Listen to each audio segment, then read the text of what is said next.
You're not responsible. It was wrong. Reach out to me. We'll connect you. I will never see, speak, or hear from Aaron Smith-Levin for the rest of my life. I've been raised since the age of 4 to follow orders, do as I was told, or risk losing everything. If we speak out, that's the only way they're going to get the strength to have the courage to do the same. Why the hell does someone have to escape to get out of a religion? I'm still shocked by the evil. This is pure evil at work.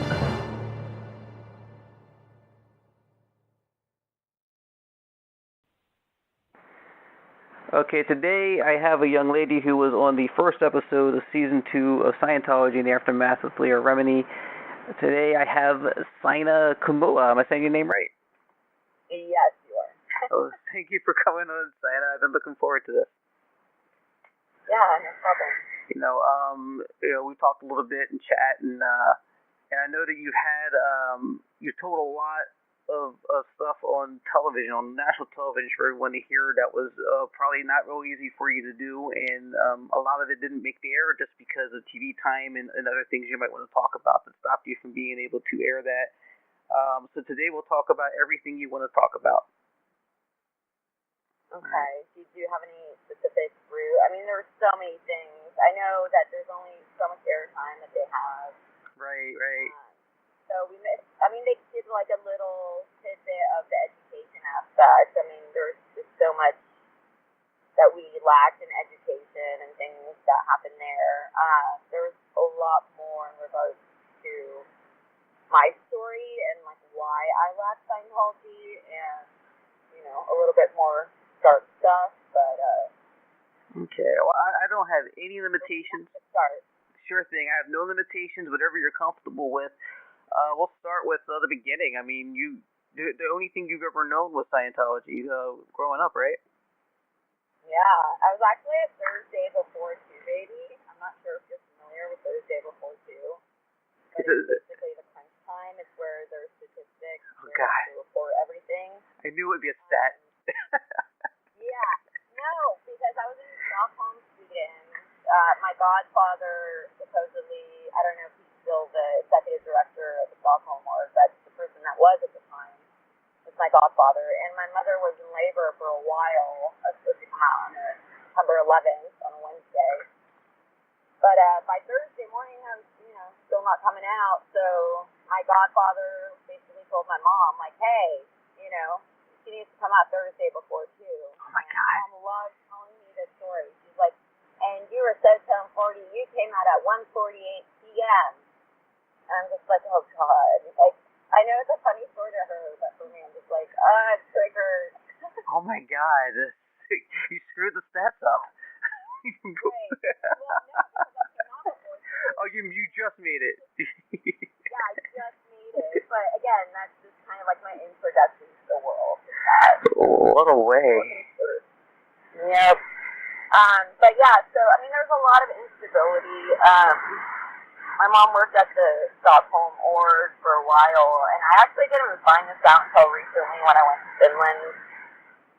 But basically, she was trying to get back to Finland, and the Stockholm org at the time kept loading workloads on her. And she's a really nice person. She doesn't like say no, so she kept on not being able to come to Finland and get the support of raising me. So my grandmother had to go from Finland to Sweden and basically go to the org and tell them, I'm not leaving without my daughter and grandchild. Wow. And yeah, so that's how we went to Finland, and I got to meet the rest of my family, learn Finnish for a few years anyway. And then my mom was working at the mission in Finland. They needed translators, like it was on the show. Anyway, so they basically shipped her out to Copenhagen. But before that, even when my mom was working at the mission, all I remember is my grandma raising me. I don't remember my mother too much. My grandmother was kind of much in it. But I was stuck at the babysitters, and there was some sex abuse that happened there as well, even before the AJ incident, which I spoke about on the show. Right. And my mom apparently knew about it. That's what the babysitter said. Like, they had a rule that, the daughter of the babysitter who who was the one molesting me, was to stay away from me, but that didn't happen, and so there was more abuse that happened, and that happened over a space of, at least a month, if not months. So, that kind of set me up for also the behavior and what happened at the HA with the teacher. So, it's already like when you've already known that your mom's not going to do much about it, and you're also taught that you're, pulling stuff in, it's a little more rough as a victim of child abuse. How old were you at the babysitters? 6. And how old was the daughter, if I might ask? 14. Oh, God. Okay. So she knew better. And her sister came, found us basically in bed. And that's when it kind of came out. And yet, nothing happens from it. Nothing happened. And I remember, and it's a really kind of embarrassing story, but something I got out of therapy. It's embarrassing because at the time I felt so, ashamed about it, but at the same time, based on what was happening, I remember trying to, one time, French kiss my mom, because, the babysitter's daughter was having me do this, and I thought it was normal. Oh my God. And, that should have been a red flag. I don't know, if that had been a child trying to do that to me, I would have been where did you learn that? What? What are you trying to do? And I'd get to the bottom of it. I don't know. It was just one of those things that was another red flag, that probably should have been caught, but... How would you know? Yeah. Yeah, well, as an adult, you should know. As a kid... Oh, yeah, the adult should know, yeah. So it's little things like that. There were always little red flags, and it's not something that, even before the show, I tried to talk to my mother about it so many times. I really wanted to have, I didn't want to make her wrong for it. I didn't want to make her feel guilty necessarily, but I needed to, have a discussion about it, at least. And it was always you're being antagonistic, and, you can't, you're whatever. And so it just never got anywhere with her. Which was one of the reasons I decided to speak on the show, because I'm not the only person that had things happen. And some people have worse things happen, but they have people that they need to kind of stay under the radar for, with Scientology. So I thought it was important for us younger folks to have people speaking up for us. Of course. Yeah, so that's why Miriam and I spoke out. There's definitely, kind of a rape culture, within Scientology. I know it's everywhere. It's very pervasive in society in general. Feels like it. Especially in Scientology, where it's you pull it in. And there's a lot of victim blaming and victim shaming, and that needs to stop. Even with, and we kind of discussed this, but something that was popped out on the show was, roughly 4 or 5 years ago, I was seeing someone that was a Scientologist, and we'd been seeing each other, and we got together one night after we broke up, and yeah, there was alcohol involved, but I remember everything, and I couldn't say for the longest time, but I was raped. I bled for roughly 3 days after the incident, and I pretended like everything was fine. I thought I pulled it in. I thought, I did all this stuff, and there was a lot of shame involved. But then I started, gaining weight and getting suicidal, which is what I said on the show, but they made it seem like it was from 20 years ago. But no, this is more recent. And it was either I was going to kill myself or go see a therapist. And as you know, within Scientology, they do not promote, psychiatry or psychology. In fact, they're worse than pedophiles. Were you concerned?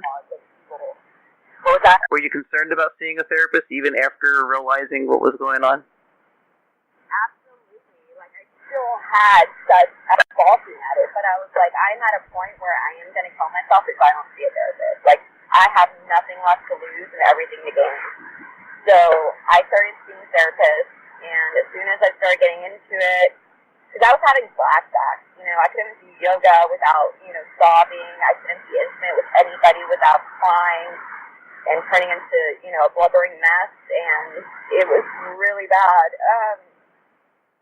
And so in therapy, we took a look at it, and for a long time I was very much like live and let live with other Scientologists. You know, don't make waves, don't rock the boat, just move on with your life. But as soon as I started noticing, you know, and I'd been sexually assaulted by other people previously that were Scientologists, some were married, that were OT, you know, and so for me, I just started getting really angry. And I was like, no, this is not okay. This is something that needs to be addressed. And, yeah, so this is me taking my power back, really, you know, and healing all of that so I can move forward. How's that working out? You're doing better these days? You know, life has a way of testing you and your limits. I had, just in the recently I had someone very close to me commit suicide, and that was just weeks before filming the episode. And then I had a Euro trip 28 days after the filming was done. I walked the casino in Spain, which was beautiful, from France, and then I stayed with family in Finland. But by the time I got back and I had to get right back into work mode, you know, it kind of all hit me all at once, you know, like having been disconnected from getting hate mail to losing someone that I really liked, which didn't hit me. I have a very delayed reaction with trauma and loss.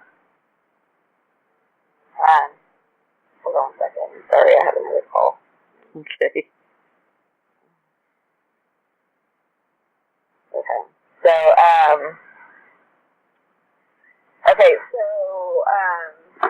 what was I saying? Oh yeah, about the you're in Spain. It's in. Yeah, so I had to go right back into work mode, and it kind of just all hit me at once.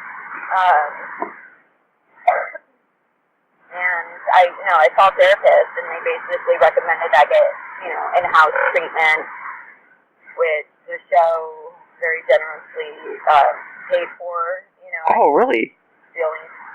I was feeling extremely alone, and just rehashing the trauma, and also while I was in the scene, I was dealing with, you know, at the end of the episode, I don't know if you remember this, so we filed police reports. That's right. Against our users. Okay. So I was dealing with that while I was abroad, and I was just running into like roadblock after roadblock, and basically being told it was pointless, and I don't have a corroborating story. And they refused to go after this person. And so it was all essentially a joke, you know. That's how I felt, and it didn't go anywhere, and it would just rehash all of the trauma without any resolution or without any justice. So, dealing with that, and then just dealing with that. It was a lot, and, you know, I got some treatment, intensive therapy, and stuff like that, and it's been a lot better, but then I found out my dad just passed. Sorry to hear that. He's the one who got my mom into Scientology, you know. Okay. And he was actually, for a while, in the York himself. He was the Durainar, ASHUK, and, you know, he was very much all about that, and we were trying to kind of sort things out. I know he dealt with alcoholism. He had his own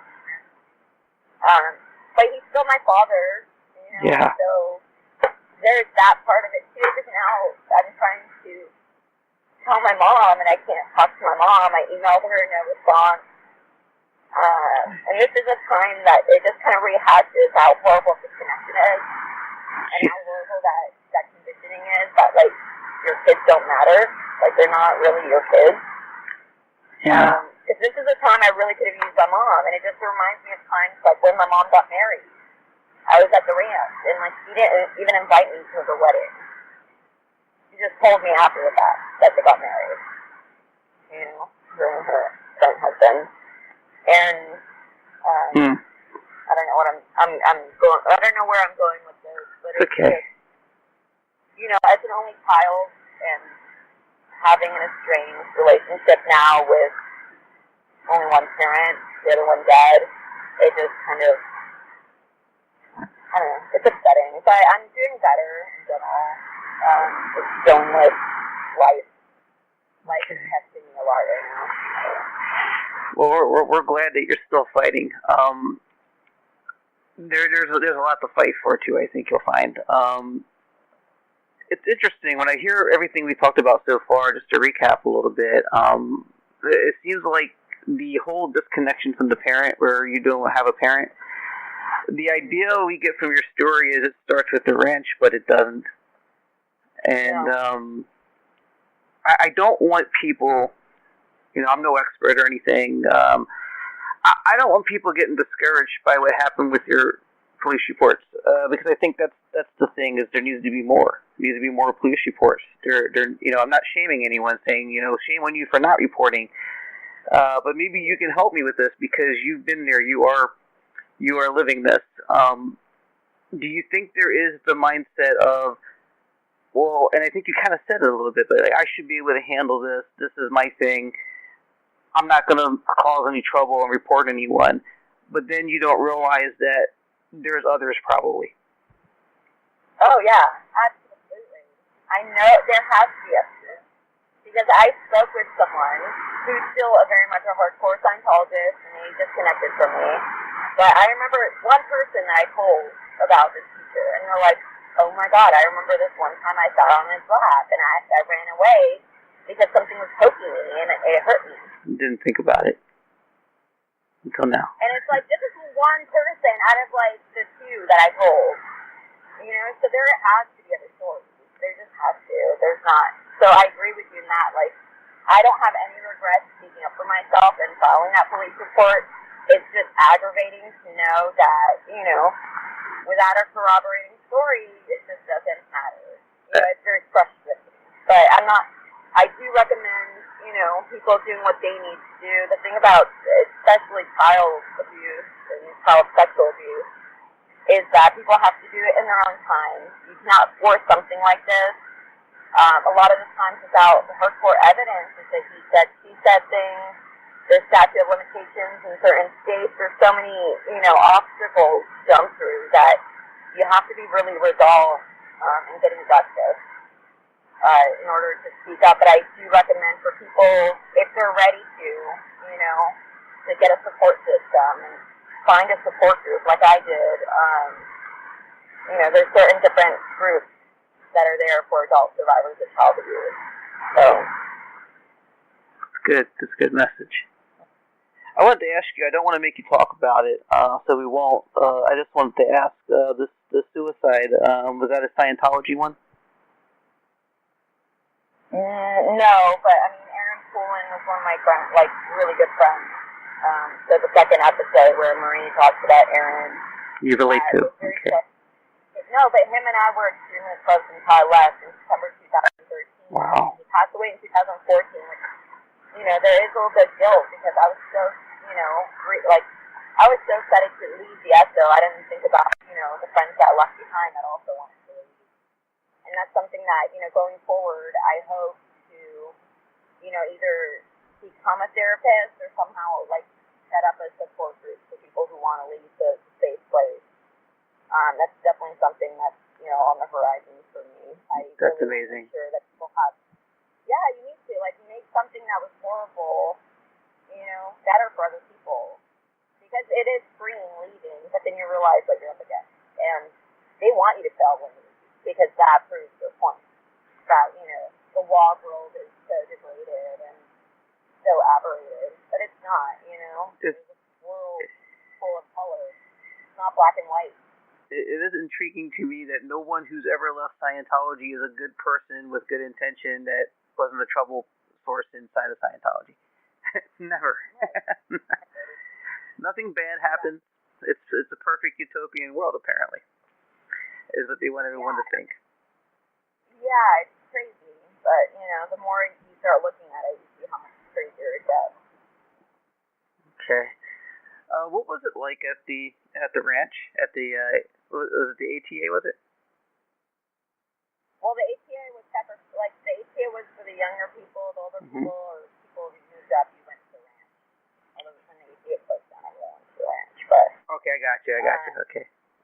And before that was the CEO, which I wasn't at the CEO. I was at the Call Training Capital, which is the blue gated area outside of Bridge Publications near Elridge Way. Oh. How was it? It was, like I said on the show, it's like Lord of the Flies. Like, it was just kind of mayhem. Like, it was, I don't know. It was a shock for me, having come from Finland, where there was a lot of love and, order and, I don't know, just more peace. And I remember going there, and our first introduction was some kids coming up to me and, roughly pinching my butt. And then after that, just being bullied from being punched in the face to, like, being, tag teams and yelled at and all that stuff. So Kids, adults, or all the above? All the above? Well, this is the thing. It's like a lot of them were so emotionally abused and sometimes physically abused that they themselves didn't have much control. And so, it's easy for the person that's being bullied to become a bully.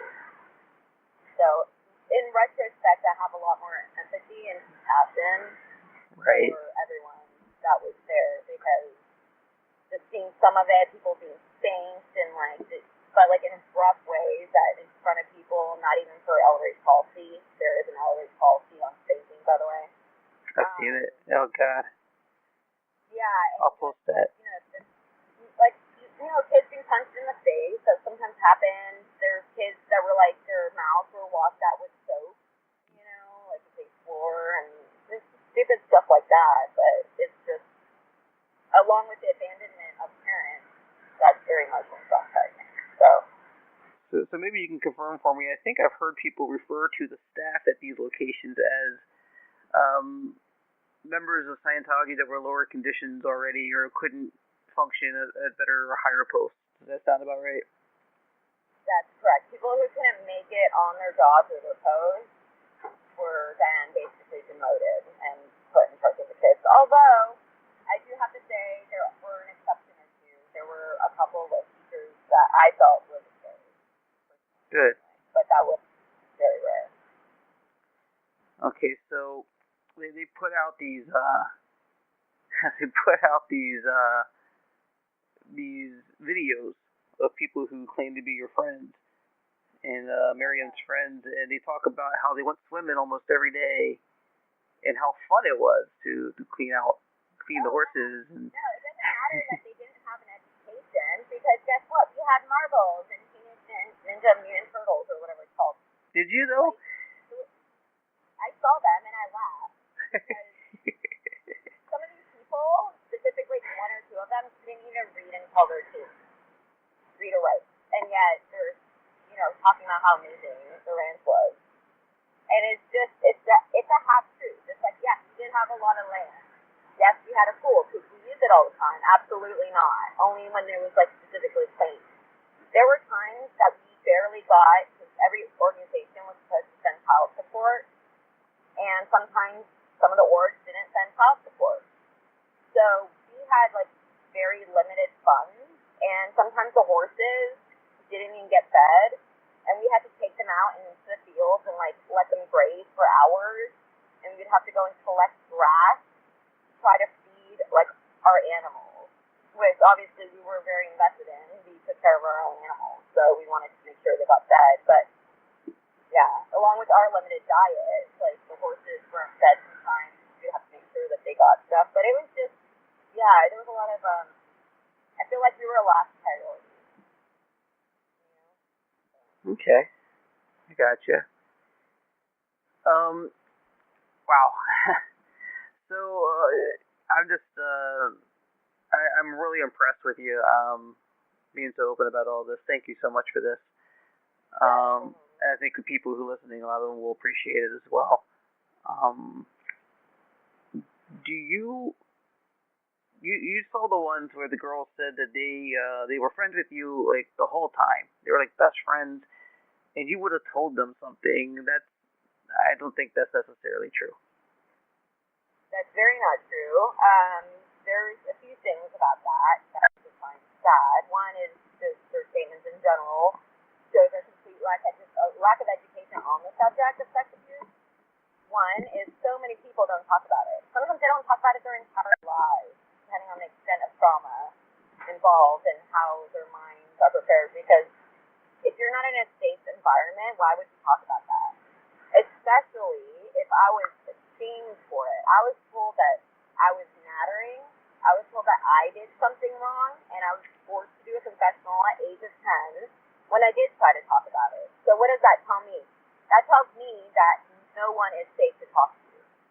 Because I couldn't talk to my mom about it. I couldn't talk to another teacher about it. What makes you think I can tell another student, in an area where sneaking is commonplace? Yeah, you guys wrote knowledge reports, right?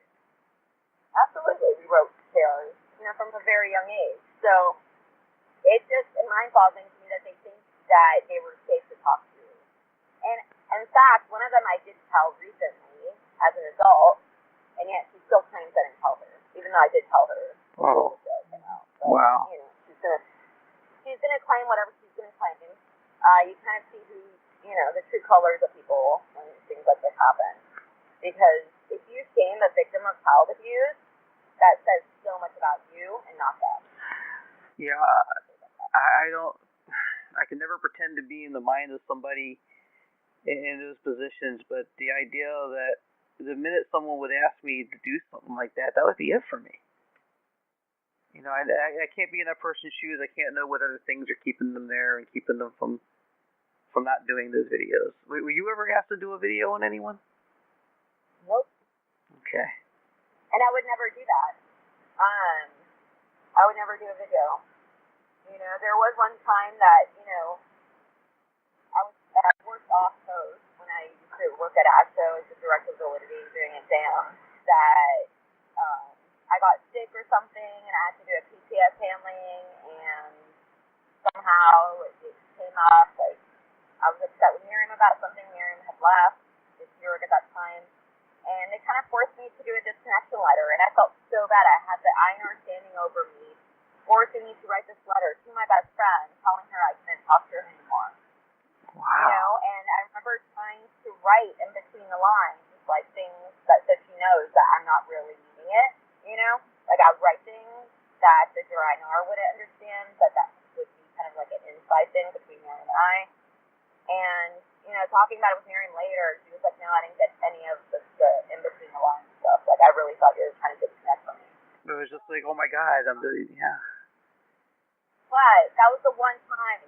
And guess what? I felt so bad about that later when, they were trying to make me disconnect from another good friend of mine, I was like, no, I'm not going to do that again. Because I know that they're a good person. And I really went against my own integrity, even trying to disconnect from Miriam. So I'm never doing that again, much less I would never do a video trying to smear a person. I would just say no. I don't know how, I get that the church seems to have so much power over people, but you can say no and not do a video of people. I feel like you can do that. You might get in a little bit of trouble, but what are they going to do? There's nothing they can really do. You gotta think, there are people doing these videos right now who don't want to do them. They're doing them begrudgingly. And just to think the fear there must be, and how there could be that kind of fear instilled from a church to make you do that. It's a perceived threat. That's the thing. It's a perceived threat because they do threaten you, and I have some empathy and compassion because I've been there. But at the end of the day, all you have left is your own integrity. Like, everyone can strip things away from you, but your integrity is the most important, I think. And I believe that if someone says to say something bad about someone and you don't want to do it, you should fight for your integrity. Right. Absolutely. I kind of don't have any empathy, like, with these people that spoke out against me. And the people that spoke out against Marie, I was actually more upset for Marie than I was for myself at the videos that were basically saying she should look at herself and what she didn't provide Aaron in a marriage. And that made me furious. Yeah. Not talk to widow like that. Aaron, I knew Aaron. Aaron would be so upset that he would not stand for that. Not only that, but then they try to smear him. Like, yeah, okay, fine, he got a prostitution charge. Guess what? We all make stupid mistakes. Some of them were caught. And guess what? I bet you that was probably his first time. And he ended up getting caught. Whoa. Like, he was such a good person. That's just what happens. Sometimes you get caught doing stupid shit. Whatever. It doesn't make you a bad person. I've known people. Yeah, I've known people who passed under embarrassing circumstances, and I've never known anyone to make an attempt to publicize, if they outside of Scientology, to publicize and try to make a statement about somebody based on that in death. That is one of the lowest things I can think of. Absolutely. I totally agree with you on that. It's very low, especially if they passed away. You just do not speak ill of the dead. There's no point. There's no point. Trying to prove your own rightness, which is what they're trying to do. Whereas, if they just took some accountability, guess what? We wouldn't be this angry. I wouldn't be this angry, I think that's one of the reasons why people like me, like myself, who've never experienced this stuff and seen this stuff up close, that why we get angry, because we can see it. Well, I might believe you if there was one time where you said, oh yeah, this guy did something and we took care of it with the law. Right. But we never see that ever. And there's no way an organization that's supposed to have 10 million members, which it doesn't have some kind of bad things going on internally. Well, I'll tell you right now, there was one time I used to work near the big blue building, and I was working out of someone's home, and there was a Scientologist that lived nearby as a neighbor, and he attempted to commit suicide. He was this elderly gentleman, and we heard a shout, and by the time I ran over there, it looked like a crime scene. He had split his wrist, it was just red everywhere. No one had called the cops within minutes, and so I called the cops, and I called 911, and basically the people that I work for asked me to clean it up. So I helped clean up this whole mess. My shoes were drenched in blood. There's coagulated blood in the tub everywhere. And someone from AO, Julian Schwartz, I don't know if I can name his name or not, but someone from AO basically came over and was like, Saina, don't talk about this stuff. What? Well, that's what they do, yeah. Don't. Yeah. And at the time, I was straddling the fence, and I was kind of doing services, and I was like, fine, not a big deal. But later, I was like, I got, like I said, I had a delayed reaction. And, that came up almost, a day or two later, I was thinking about that, and I was looking at my drenched shoes that were still, they were these flat, and they were covered in blood, and I had to look at them to throw them away, and it just kind of hit me, what I just seen. It just took me hours and hours and hours to clean it, because it was in the carpet, it was everywhere.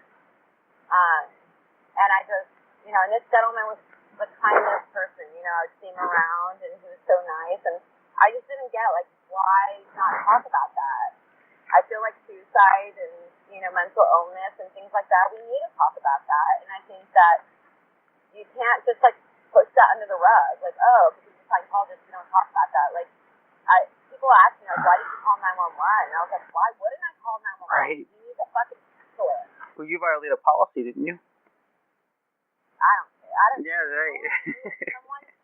someone who decided at the last minute they wanted to live, and that's what I saw. And so, what am I going to do? I'm going to call 911. I don't care that it means that an ambulance is going to come on all I have to say. Did they care about that? Did they come up with a story for that? Did they give a story on him? I don't know. You never heard? The police came and, people were talking to them, and I tried to go up, and they're just kind of brushing me aside. And I was like, okay. They kind of, poo-pooed me with their hands, a little waving gesture. Go away. I've been in schools and workplaces where there's been suicides, and when that happens, there's usually a time frame set aside and a meeting set up where everybody's included, and they introduce you to counselors and talk to you about suicide and try to help people who might be affected by it, because it makes other people think things. That's what you do, you know. I mean, that's what you do. You don't. I mean, but they sweep it under a rug, and you wonder why there's so many stories. Right. Exactly. And the thing is, what sucks the most, I think, for me, is struggling with I have major depressive disorder and complex PTSD. So for me, having been in Scientology, like, I had things like panic attacks, I had sleep paralysis, I had night terrors, I had all these things that were symptoms of some of the abuse that I had, and I didn't even know about it until now. I didn't even know that my constant anxiety and me worrying about everything and what that was. And it made so much more sense, having gone through the therapy that I've gone through with the trauma, with the sex abuse, with the abandonment, with the, instability of life in general as a kid. It just made more sense, and it let me figure out a way to recover, and I do feel stronger now. Good. But in Scientology, that's all, that didn't happen. Anxiety isn't a condition. Depression is bullshit. Well, it's almost like the whole policy, everything that they write that came from Laura Hubbard was designed to get you to the point to complete and total submission of yourself so that you won't have any thoughts of your own. Yeah. So you accept these things as the norm. And, I was thinking about that because you mentioned it earlier, this kind of abuse exists everywhere. It's not specifically a cult thing or a Scientology thing, but it's huge in Scientology, it feels. More huge than I think we ever knew before people like yourself spoke up. Do you think there's a reason why it's more cultivating or more of a culture in Scientology?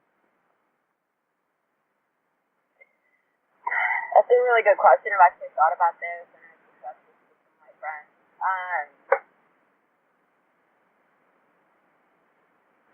There's different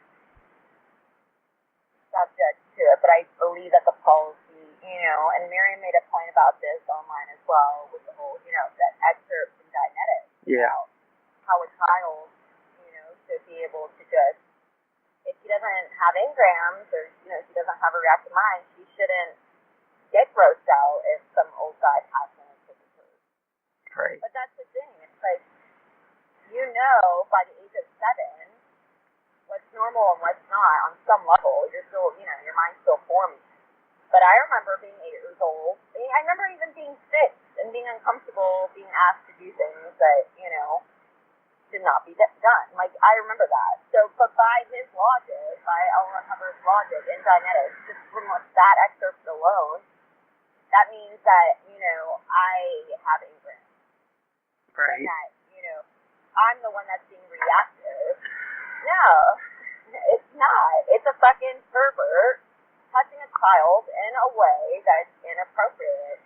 And I believe just like animals can perceive things, us humans, we have more consciousness, and we know when something's not right or when something's, right or wrong. It's a very black and white subject for me. It's like, that's just wrong. Yeah, you know.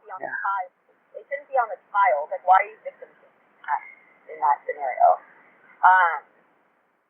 So just things like that, and also with the fact that, you pull things in. Another thing is on the tone scale. I know online there's a lot of talk about that, but, like, you can't, some of my frustration with my own mother is, you're being antagonistic or you're being low-toned and then talk about this. Well, this is the thing about real life. You can't experience the great things without the bad things. Wow. Pretend like, there's no negativity at all, and for you not to feel your own emotions and to repress those. By doing that, you're repressing everything good as well. You become like this robot, that doesn't feel anything.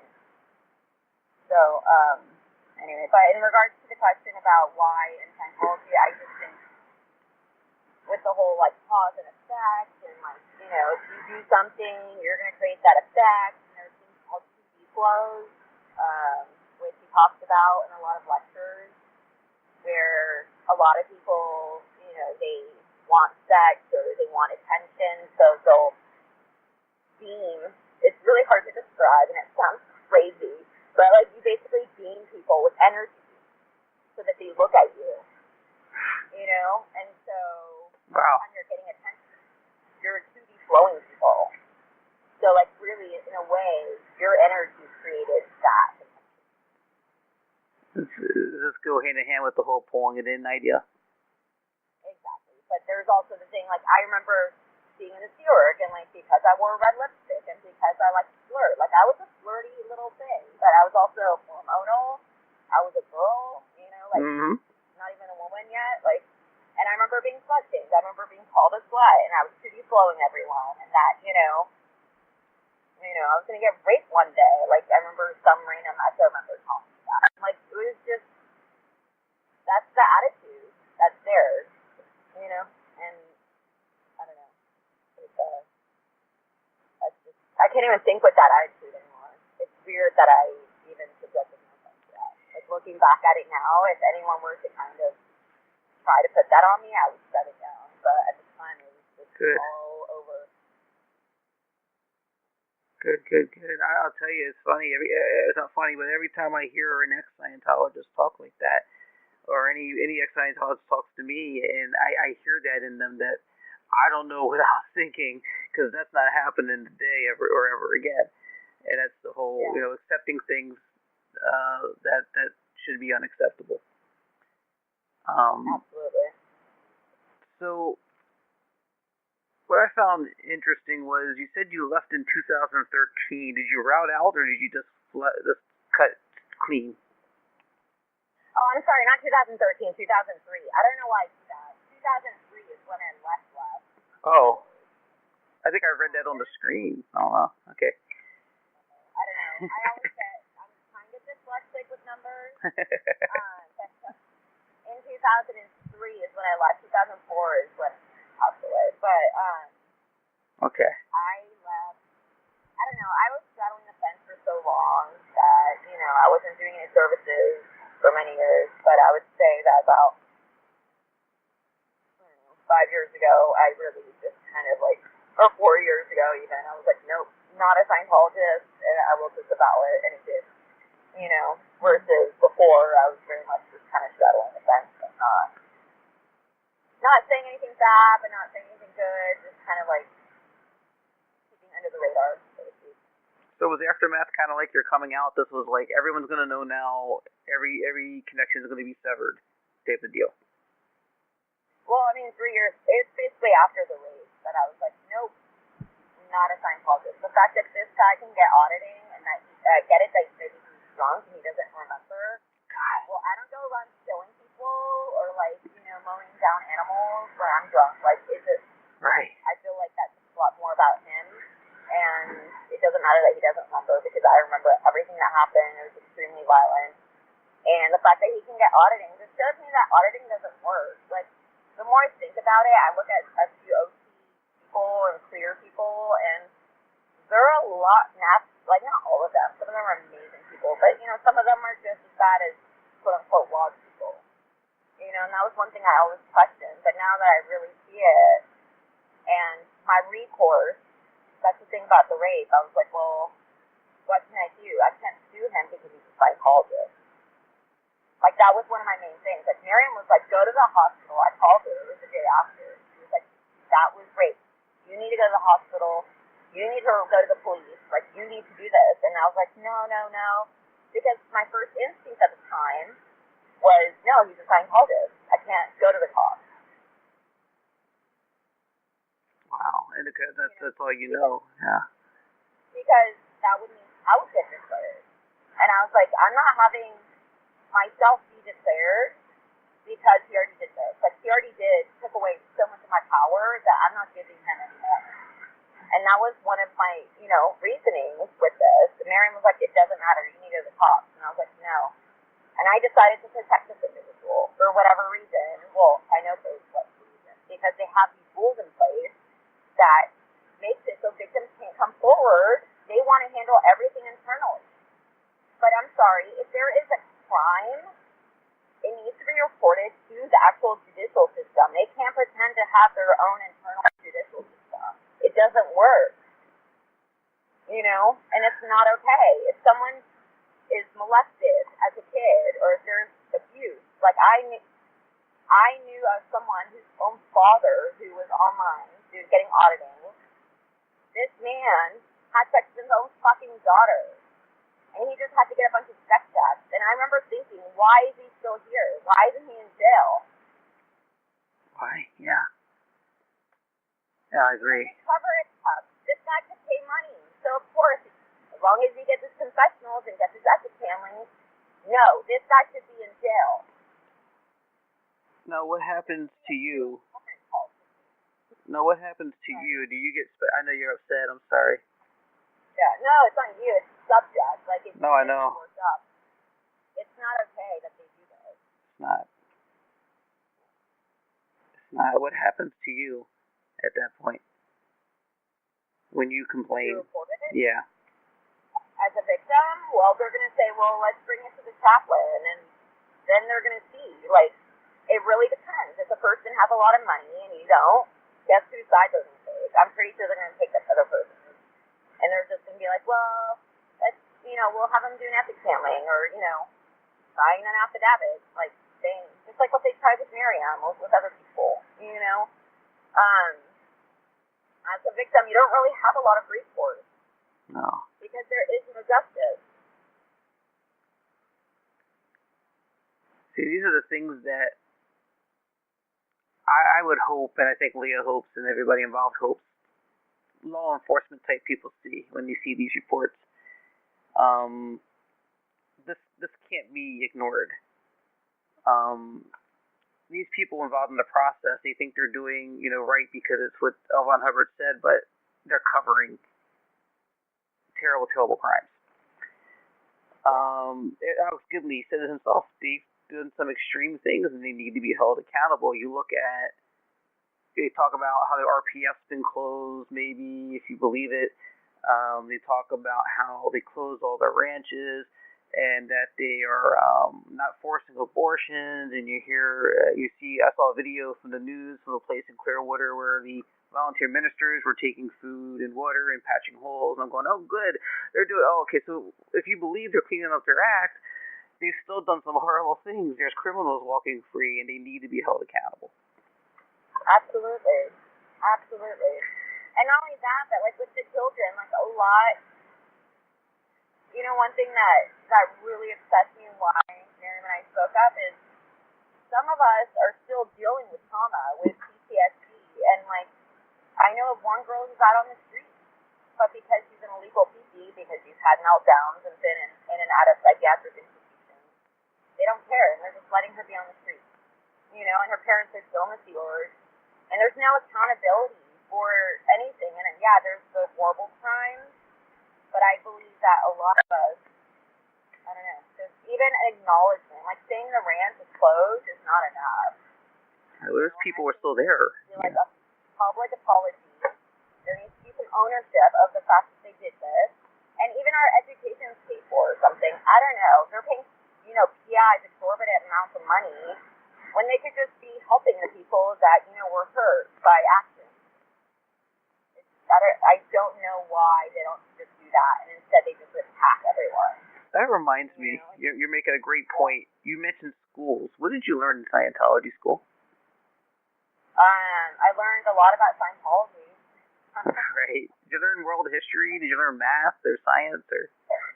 They have these things called A, B, and C codes: the reading, writing, and arithmetic. And the reading is basically just a multiple question. You kind of get tested in what areas you're in. Thankfully, I was a very curious child. I love reading. I read all the time to escape my bullies. So I was fine on the reading. I got my reading certificate pretty well. Writing, you just have to do some handwriting. They're called the courses have basically a checklist that you go through and certain handwriting practices that you do. And then math is just basic math, like arithmetic. And we didn't learn any algebra or calculus or even fractions. We learned very basic, not multiplying or adding or anything. But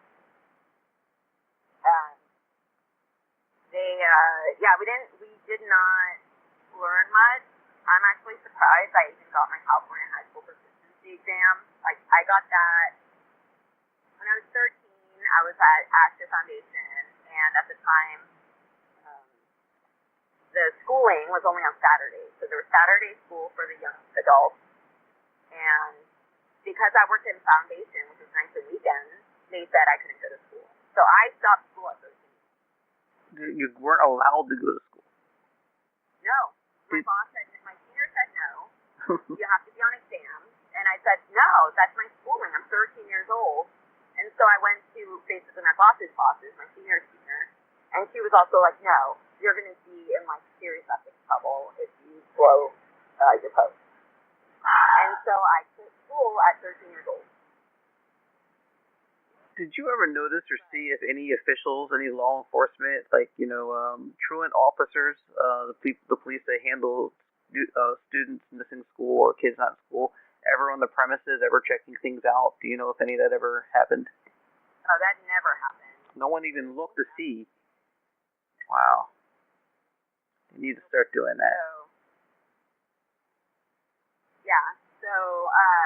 Yeah, I was 13 when I quit school, and the thing was, is I loved school. I used to do my own research projects. Like, I learned about world history mostly through my own, when I was at the ranch, I was kind of a nerd, so I would just open an encyclopedia, and I would, like, look at pictures and see things that interested in me, and I would do a research project, which is how I found out about, I saw a picture of Harriet Tubman, and I remember looking at her eyes in the photos, and I was like, this woman was fascinating. What's her story? And so I read about her, and then from there I did a whole research project on Harriet Tubman, the Underground Railroad, and then I found out about the Civil War, and then the same thing happened with, like, the Holocaust. I found out about the Holocaust, and then World War II, Hitler, I just learned about, totalitarianism, fascism, all that stuff, like, I learned on my own. Did it remind you? I have to say, there were so many other people, though, that weren't doing that weren't that interested. They didn't have any teachers or tutors, like, helping them. And there were some people that were teenagers until they were in theater. They could barely read or write. Wow. Yeah. When you read about all this stereotyping, did it remind you of what you've been living through? Sort of. Yeah, absolutely. Like, we were brought up very kind of military-esque style, so it was something I kind of related with and I understood. And like the Holocaust, fascinated me. Hitler, that whole idea of, and then Stalin and all of that, like all the different dictators, that kind of just like, it was a fascinating subject for me, and probably for a reason, but I didn't put two and two together until later. Right. All right, so since you've been out, I've seen, I've been stalking your Facebook. Well, I mean, I say stalking, but you accepted the friend request, so I've been seeing your Facebook. And you do a lot of traveling. You've been even having some fun, huh? I think that's one way for me to educate myself and also to like understand people is traveling. You get to meet so many different kinds of people and see different cultures and see that the world is not so horrible. I just felt for a long time the world was a very dangerous place. And I think kind of traveling makes you surrender and realize that, at the end of the day, we're all the same. Wow. We're all the same. And it's just a beautiful thing. So yeah, for me, it's getting outside my comfort zone. I'm actually a very anxious, fearful person. So this is kind of a exercise for me to really get out of my comfort zone and do things and experience things that I never could have in here. Honestly, that's one thing that really gets me sometimes. Like, I'll be driving down a road, and I can do whatever I want. I can go wherever I want. And then I'm reminded I couldn't have done this had I stayed over here. Wow, making the best of every moment, huh? Yeah, basically. Although, hopefully I'll settle down. It's not like I don't want to stay over here. Enjoy life, man. So in the meantime, live it up. Yeah, you do things. You've been doing things that I haven't had a chance to do. It's awesome. It's really great. Wow. Well, you've had so many great insights. You've been so open, and I really do appreciate that. Sorry if I ramble. No, I'll just go off. I can't imagine there's going to be a whole lot of people who listen to this that aren't going to be glued to every word, to be honest. Yeah, you're good. You're good. What I do at the end of every interview, if you're up for it, is something called 10 questions. Some of them are important questions or deep questions. Some are funny or goofy or just silly. And if you don't like a question, you can pass. Do you want to participate? Yes, let's do it. Let's do it. All right, 10 questions with Saina Kamula. Question number 1. Favorite adventure since leaving? It seems like you're going on a lot of adventures. You talked about the outdoors. What have you done that really stood out to you? Oh, that's a hard one. That's a hard one. I can't pick a favorite.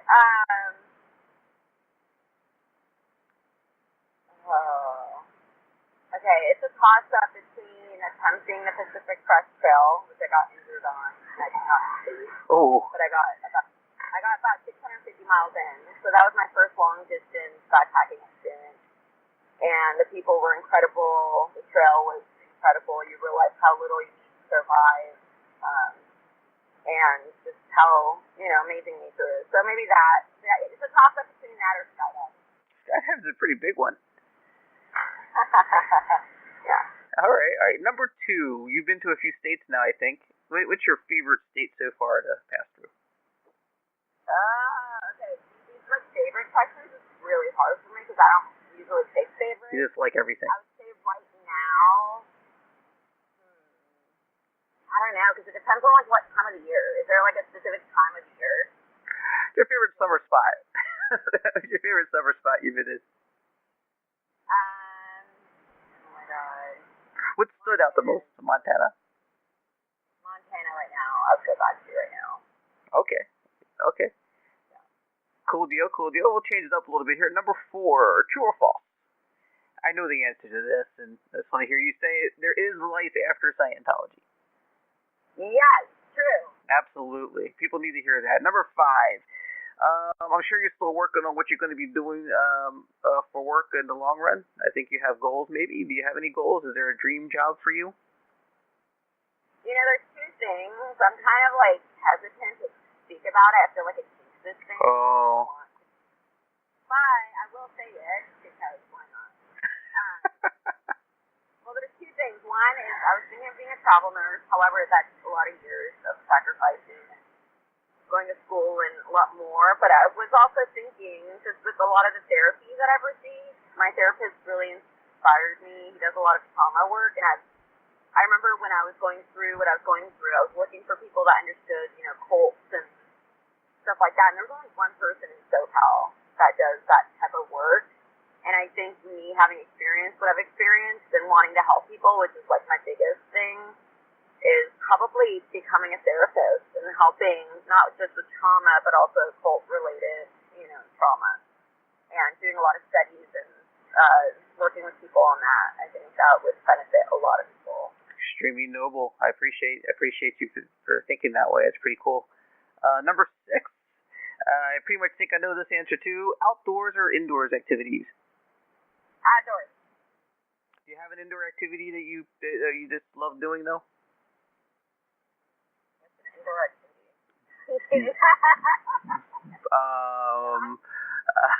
Bowling, movies, So I'm living on my van, so it's kind of like you're forced to be outside. You don't want to just stay inside and watch movies. So outdoors pretty much any day of the week, even if it's raining. I'd rather be outdoors. This is kind of a choice for now, right? You are actually choosing this van life for now. Is that correct?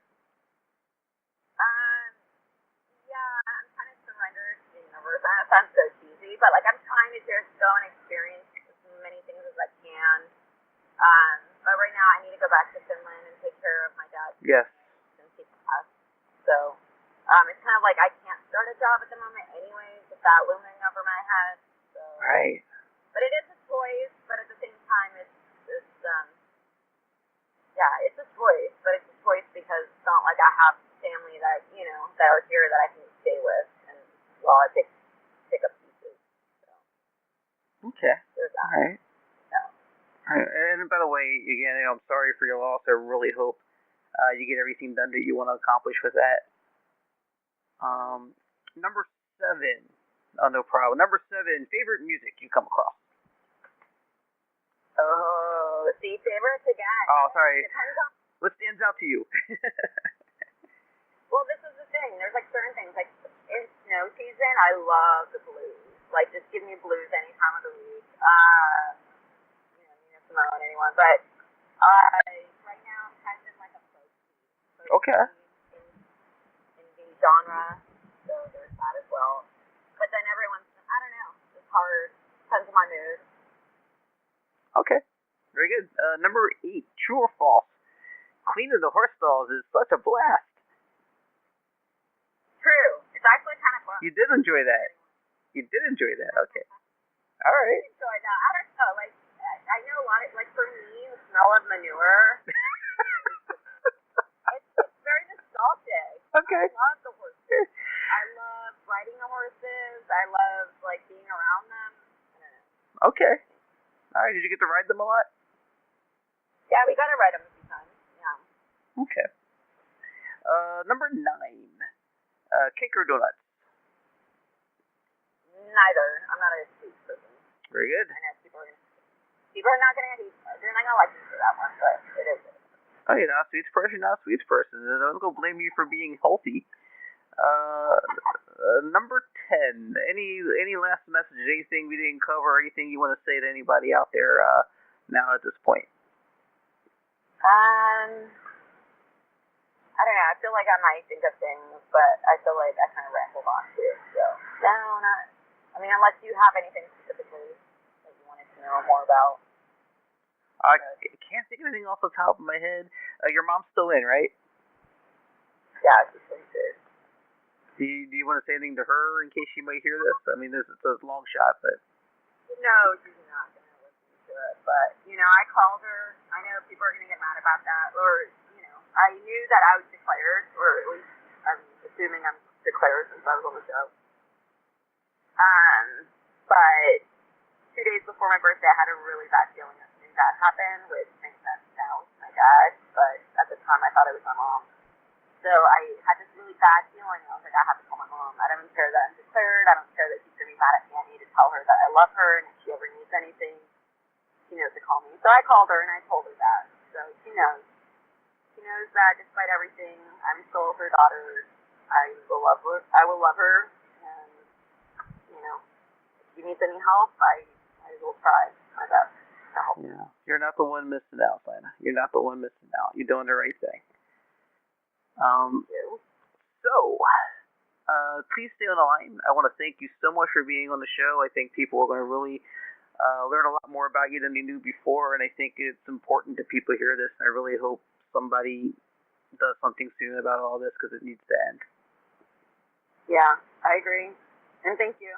No problem. Stay on the line. Go ahead. I said thank you for letting me have my voice. Oh, no problem at all. Anytime.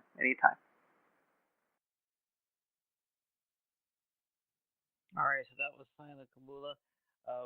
Very nice statement at the end there. Of course, I don't let anybody do anything. I just provide a platform. You have the voice. Wow, just a really great interview in my opinion. Really great girl. That's Saina Kamula. So next week on Thursday, will be officially, because I had to go back. Actually, I'm going to talk to her tonight. I have to go back and re-record some of the Tara Riley interview. There was some data corruption, but we'll get that fixed up and get that out for you on Thursday of next week. So it'll be a double shot next week on Thursday with Tara Riley, on Friday with the other half of the first episode of the second season of Scientology Aftermath, Miriam Francis. Of course, we also talk about the reuniting of Chantal and Ramina and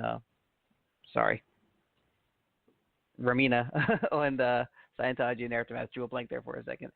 So we'll have that conversation, and just look for that Thursday and Friday. Tara Riley and Miriam Francis. In the meantime, for now, that about sums it up. Thanks for listening, and stay connected. You have been listening to Come Get Some Extra on Blog Talk Radio, iTunes, YouTube, and many other streaming services where available. As always, stay connected, and that about sums it up.